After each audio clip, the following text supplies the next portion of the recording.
আগামী 29শে পৌষ, এই যে আগামী 29শে পৌষ মকর সংক্রান্তি। এইদিকে আগামী 29শে পৌষ মকর সংক্রান্তি। সূর্য যখন মকর রাশিতে প্রবেশ করে তখন থেকে মকর সংক্রান্তি শুরু হয়। সূর্য মকর রাশিতে প্রবেশ করলেই মকর সংক্রান্তি শুরু হলো। দেবতারা 6 মাস ঘুমায়, 6 মাস জেগে থাকে। মকর সংক্রান্তি থেকে 6 মাস জেগে থাকে উত্তরায়ণ, তারপর 6 মাস ঘুমায় দক্ষিণায়ন। দেখবেন ভীষ্ম সরসজ্জায় ছিল কতদিন? 58 ডেজ, 58 দিন। তিনি দেহত্যাগ করেছিলেন কোন দিন বলুন তো? উত্তরায়ণের সময়। সরাসরি তিনি একবারে স্বর্গলোকে চলে গিয়েছিলেন। এই জন্য আপনাদের কাছে নিবেদন রইল, এই মকর সংক্রান্তি 29শে পৌষ আপনারা 3টে কাজ করবেন। 3টে কাজ করলে আপনাদের মঙ্গল হবে। প্রথম কাজ হচ্ছে স্নান, দ্বিতীয় কাজ হচ্ছে দান, আর তৃতীয় কাজ হচ্ছে জপ। স্নান, দান আর জপ। স্নানটা কি? মকর সংক্রান্তির দিন পারলে গঙ্গায় স্নান করবেন। আমার বাড়ির সামনে কিন্তু জয়দেব মেলা। আমি বোলপুর এলাকায় শান্তিনিকেতন এলাকায় বাস করি। আমাদের একটু কাছাকাছি কিন্তু জয়দেব মেলা। শান্তিনিকেতনে পৌষ মেলা পেরিয়ে গেল, এবার জয়দেব মেলা।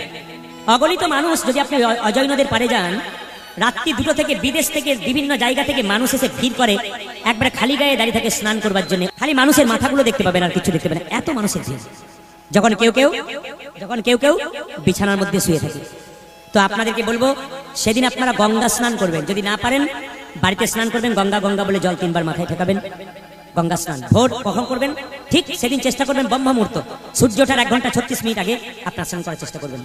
যদি পারেন তো নদী, না পারলে পুকুর, অনেক নিয়ম আছে। যদি আপনার দূরে যেতে পারেন, গঙ্গাসাগর মেলা যেতে পারেন, আপনার ভালো হতে পারে। এগুলো যেতে হয়, তীর্থস্থান যেতে হয়, এবং তীর্থস্থানে খালি হাতে যেতে নাই। এবং তীর্থস্থানে অনেকে আবার ফল মানত করে আসে, যে এই ফলটা আমি 1 বছর খাবো না।